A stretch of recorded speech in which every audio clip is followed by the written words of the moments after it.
खुदावंद यीशु मसीह के बाबरकत और जलाली नाम में आप सब की खिदमत में सलाम। मैं आपका खादम पादरी अमीन फ्रांसिस। इस प्रोग्राम के साथ जो हमने शुरू किया था रूहुल कुदस और उसकी खिदमत, तो आज हम इसका 10वां हिस्सा आपकी खिदमत में पेश करने को हैं, क्योंकि हमने बताया था कि इसके 12 पैगामात हम देंगे जो तलीमी पैगामात होंगे। तो आज इसका 10वां हिस्सा हम आपकी खिदमत में पेश करने को हैं। तो आइए हम अपने मरकज़ी हवाले और मरकज़ी आयात की तरफ चलते हैं। पैदाइश की किताब उसका पहला बाब, उसकी पहली 2 आयात। खुदा ने इब्तिदा में ज़मीन और आसमान को पैदा किया, और ज़मीन वीरान और सुनसान थी, और गहराओं के ऊपर अंधेरा था, और खुदा की रूह पानी की सतह पर जुम्बश करती थी। आमीन। आज हम देखेंगे जी रूहुल कुदस से मामूर ज़िंदगी। रूहुल कुदस से मामूर ज़िंदगी के चंद पॉइंट हम उन पर गौर करेंगे। तो पहला पॉइंट है रूहुल कुदस और ईमानदारों की ज़िंदगी। शागिर्दों को यरूशलेम में ठहर कर रूहुल कुदस का इंतज़ार करना पड़ा। नंबर 1 हम देखते हैं लूका की अंजील और उसका 24वां बाब और उसकी 49वीं आयत में क्या लिखा है। और देखो, जिसका मेरे बाप ने वादा किया है, मैं उसको तुम पर नाजिल करूँगा, लेकिन जब तक आलम बाला से तुमको कुव्वत का लिबास ना मिले, इस शहर में ठहरे रहो। आमीन। जब तक तुमको आलम बाला से कुव्वत का लिबास ना मिले, इस शहर में ठहरे रहो। तो शागिर्द जो थे, जो यीशु मसीह के साथ रहे, वह रूहुल कुदस का इंतज़ार कर लेते और उस शहर में ठहरे रहे, जिसका वादा खुदावंद यीशु मसीह ने उनके साथ किया कि जब तक तुम्हें रूहुल कुदस यानी कुव्वत का लिबास ना मिले। तो हम देखते हैं अमाल की किताब उसका 2 बाब और उसकी 4 आयत, जिसमें वादा पूरा हुआ है। और वो सब रूहुल कुदस से भर गए और गैर ज़ुबानें बोलने लगे, जिस तरह रूह ने उन्हें बोलने की ताकत बख्शी। आमीन। ये रूहुल कुदस का वादा था। अजीज़ों, हम अपने 11वें प्रोग्राम में गैर ज़ुबानों के बारे में आपकी खिदमत में बताएंगे कि गैर ज़ुबानें बोलना क्यों ज़रूरी है। और रूहुल कुदस की ये गैर ज़ुबानें जो उन पर नाजिल हुई, वो गैर ज़ुबान रूहुल कुदस से भर गए, गैर ज़ुबानें बोलने लगे। ईमान का सबसे बड़ा अफजल अमल कि एक ईमानदार पूरे तौर पर अपनी ज़िंदगी खुदा के हवाले कर दे, अपना इख्तियार ख़त्म कर दे, खुदा का इख्तियार उस पर हो, और मुकम्मल तौर पर रूहुल कुदस का कंट्रोल उसकी ज़िंदगी पर हो। एक ईमानदार की ज़िंदगी पर रूहुल कुदस का कंट्रोल हो। अब देखिए दूसरा पॉइंट, ईमानदारों के लिए रूहुल कुदस के मामूरी हासिल करने का हुक्म है। ईमानदार शख्स, उसकी ज़िंदगी में रूहुल कुदस का होना बड़ा ज़रूरी है। बाइबल मुकद्दस रूहानी और जिस्मानी आदमी के बारे में फ़र्क बयान करती है। देखिए इफसियों के नाम पर रसूल का ख़त उसका 5वां बाब और उसकी 18वीं आयत में क्या लिखा है। और शराब में मतवाले ना बनो, क्योंकि इससे बद चलनी वाक़या होती है, बल्कि रूह से मामूर होते जाओ। आमीन। अब वो बताता है कि आप पर कंट्रोल रूहुल कुदस का हो, और रूहानी और जिस्मानी आदमी के दरमियान एक फ़र्क है। शराब में मतवाले ना बनो, नशा ना करो जिससे बदचलनी पैदा होती है, बल्कि क्या करो जी, रूह से मामूर होते जाओ। रूह से मामूर होते जाओ, यानी यूनानी जुबान में रूह से भरते जाओ। ये जो लफ्ज है ना, रूह से मामूर होते जाओ, इसके यूनानी लफ्जी मतलब है रूह से भरते जाओ। आमीन। इसके बारे में हमने देखना है कि रूह से भरते जाओ, ये इसका ठीक मतलब है। अब हम देखते हैं मुकद्दस यूहन्ना की अंजील उसका 7वां बाब उसकी 38 और 39 आयत। इसमें क्या लिखा है। जो मुझ पर ईमान लाएगा, उसके अंदर से, जैसा कि किताब मुकद्दस में आया है, ज़िंदगी के पानी की नदियाँ जारी होंगी। उसने ये बात उस रूह की बाबत कही जिसे वो पाने को थे। आमीन। कौन सी रूह? जिससे वो मामूर होने को थे। एक ईमानदार रूहुल कुदस से भरा हुआ हो, एक ईमानदार उसकी ज़िंदगी रूहुल कुदस से मामूर हो। यही इसका मतलब है कि रूहुल कुदस ईमानदारों की ज़िंदगी में यह हुक्म है कि वो उसको हासिल करें, اور پھر ایماندار روح سے بھرے ہوئے روحانی شخص اور ایک جسمانی شخص میں یہ فرق بتایا گیا ہے۔ چلیے ہم تیسرا پوائنٹ دیکھتے ہیں۔ ہر شخص کو روح القدس کی معموری درکار ہے۔ یسوع المسیح میں ہر ایماندار کو پاک روح القدس کی معموری کی ضرورت ہے تاکہ ہم بہترین مسیح بن سکیں۔ ہم اپنے کردار خدمت سے خداوند یسوع مسیح کے نام کو جلال دیں۔ اب دیکھیے فلپیوں کے نام پولس رسول کا خط، اس کا دوسرا باب، اس کی 5ویں آیت ہم پڑھتے ہیں تو یہاں پہ کیا لکھا ہے؟ خداوند کے زندہ مقدس کلام میں یوں لکھا ہے، ویسا ہی مزاج رکھو جیسا مسیح یسوع کا بھی تھا۔ آمین۔ آمین۔ ویسا ہی مزاج رکھو۔ ایک ایماندار اتنا روح القدس سے معمور ہو، اس کے زندگی کا معیار، اس کا کردار، زندگی کا رکھ رکھاؤ کیسا ہو؟ ویسا ہی مزاج ہو اس کا جیسا کہ مسیح یسوع کا۔ لیکن جب تک ہم پورے طور سے روح القدس کی اطاعت نہیں کرتے، اس کے تابع نہ رہیں، وہ ہماری عقلوں کو روشن نہیں کر سکتا۔ ہمیں مکمل طور پر روح القدس کی اطاعت کرنی ہے، اس کے تابع رہنا ہے، اس کے کنٹرول میں رہنا ہے تاکہ ہم خدا کے نام کو جلال دے سکیں۔ چلیے عزیزو، ہم چوتھا پوائنٹ دیکھتے ہیں کہ روح القدس کلیسیا کو ضرورت ہے اور کلیسیا کے ہر رکن کو ضرورت ہے کہ وہ روح القدس سے معمور ہو۔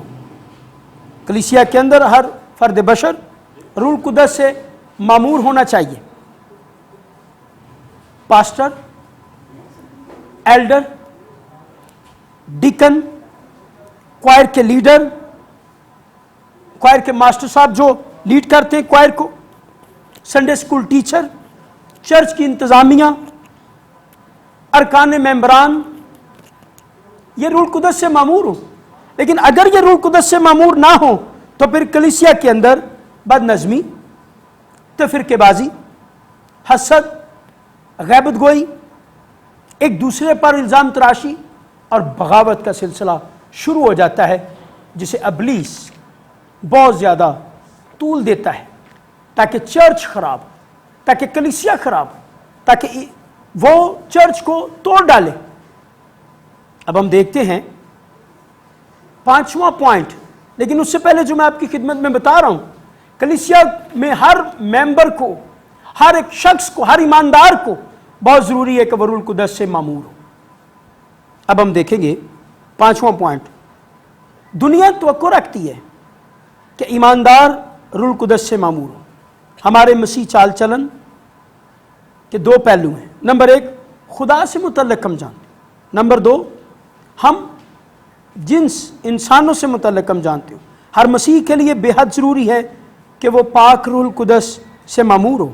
اگر ہم روح القدس سے معمور نہیں تو پھر مؤثر خداوند یسوع کے گواہ ہم نہیں ہو سکتے۔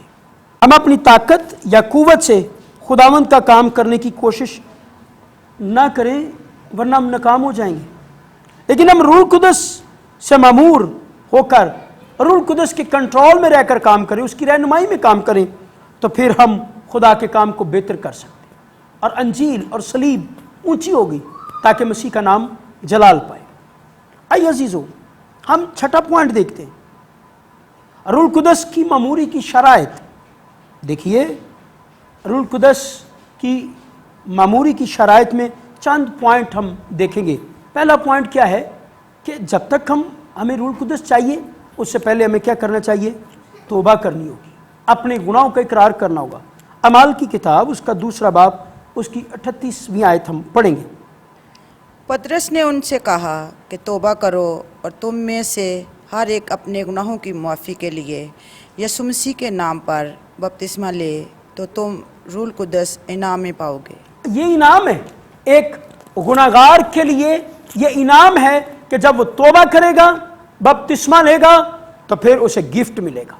گفٹ کیا ہے جی؟ روح القدس۔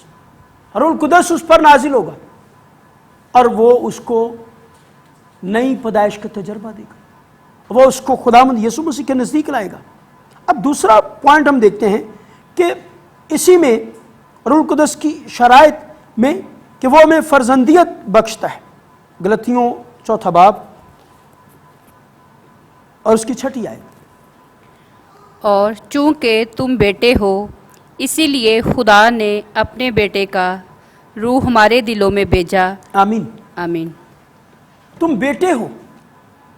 जब हम तौबा करते हैं जी और फिर हम बपतिस्मा लेते हैं तो फिर हम खुदा के बेटे और बेटियां बनते हैं।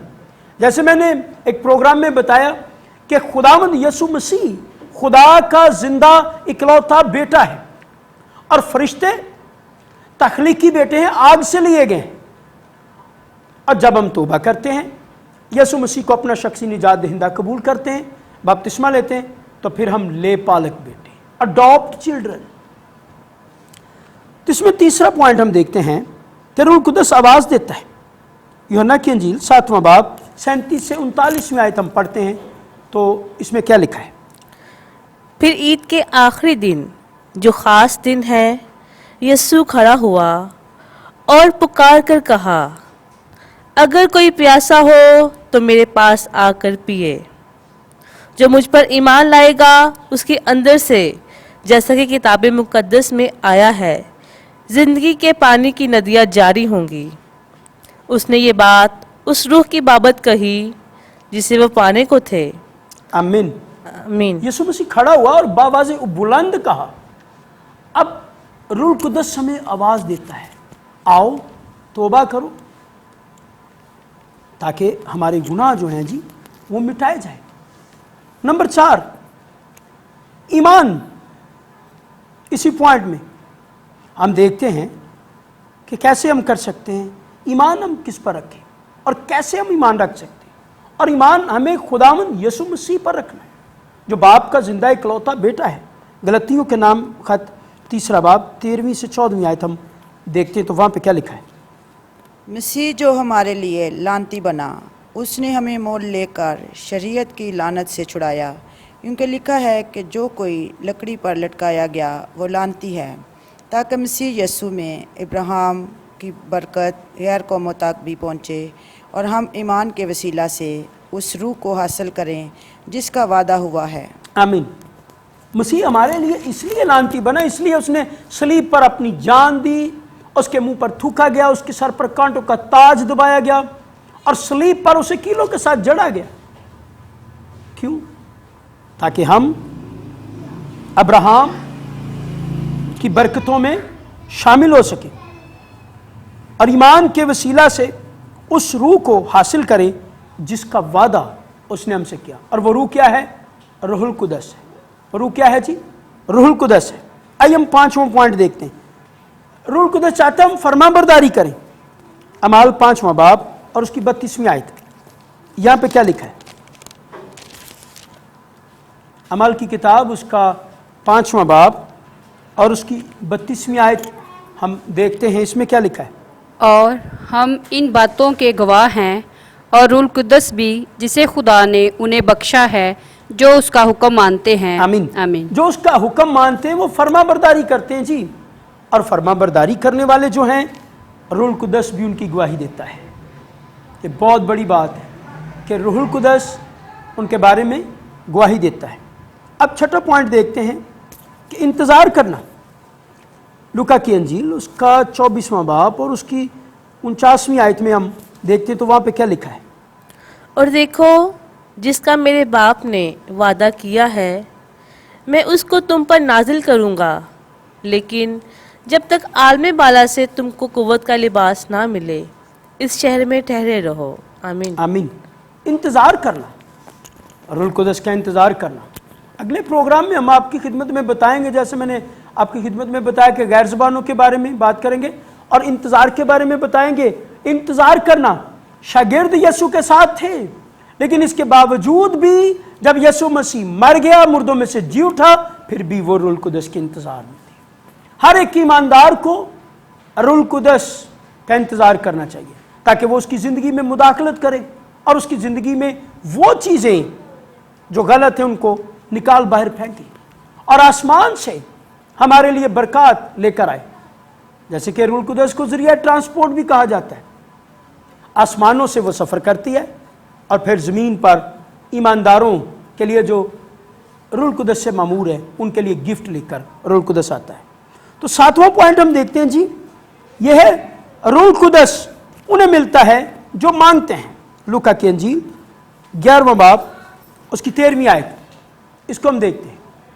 बस जब तुम बुरे होकर अपने बच्चों को अच्छी चीज़ें देना जानते हो तो आसमानी बाप अपने मांगने वालों को रूहुल कुदस क्यों ना देगा। आमीन। अपने मांगने वालों को रूहुल कुदस क्यों ना देगा। तो अजीज़ों याद रखें, हमें और चीज़ों की तलाश नहीं करनी चाहिए, हमें रूहुल कुदस मांगना चाहिए। पहले तुम आसमान की बादशाही की तलाश करो तो दुनिया की सारी चीज़ें मैं तुम्हें इनाम में दे दूँगा। तो हमें सबसे पहले ज़रूरत है कि हम रूहुल कुदस हासिल करें। हम देखें अमाल की किताब उसका 4था बाब उसकी 31वीं आयत, तो वहाँ पे क्या लिखा है। और जब वो दुआ कर चुके तो जिस मकाम में जमा थे वो हिल गया और वो सब रूहुल कुदस से भर गए। आमीन। आमीन। क्या कर रहे थे, वो दुआ कर रहे थे जी। और ये पॉइंट हम देख रहे हैं दुआ का, दुआ कर रहे थे और जिस मुकाम पर वो थे वो जगह हिल गई, वो सब रूहुल कुदस से भर गए, रूहुल कुदस से मामूर हो गए। अब हम आखिरी पॉइंट देखते हैं, हकीकत को अपना लेना। यूहन्ना की अंजील उसका जी 1 बाब उसकी 12वीं आयत, इसको हम देखते हैं, ये बहुत बड़ा भेद है। लेकिन जितनों ने उसे कबूल किया उसने उन्हें खुदा के फर्जंद बनने का हक बख्शा, यानी उन्हें जो उसके नाम पर ईमान लाते हैं। आमीन। आमीन। जो उसके नाम पर ईमान लाते हैं। तो फिर रूहुल कुदस से ममूर होने का भेद है कामिल तौर पर, पूरे तौर पर, मुकम्मल तौर पर अपने आप को कामिल यसू के हाथों में दे देना, रूहुल कुदस के सुपुर्द कर देना। तो फिर आप उसके बेटे और बेटियां हैं। यूं आप रूहुल कुदस में मामूर ज़िंदगी बसर कर सकते हैं, यूं आप इब्लीस की कुव्वतों पर गालिब आ सकते हैं, यूं आप खुदा और उसके इकलौते बेटे यसू के खून से धुलकर रूहुल कुदस में मामूर ज़िंदगी बसर कर सकते हैं। और रूहुल कुदस फिर आप पर नाजिल होगा और उसकी बरकतें, रहमतें, शफ़क़तें आप पर नाजिल होती रहेंगी। और रूहुल कुदस आपको कलाम से आगाही देगा और आपकी रहनुमाई करेगा। खुदावंद इस कलाम के वसीला आपको बरकत दे। God bless you.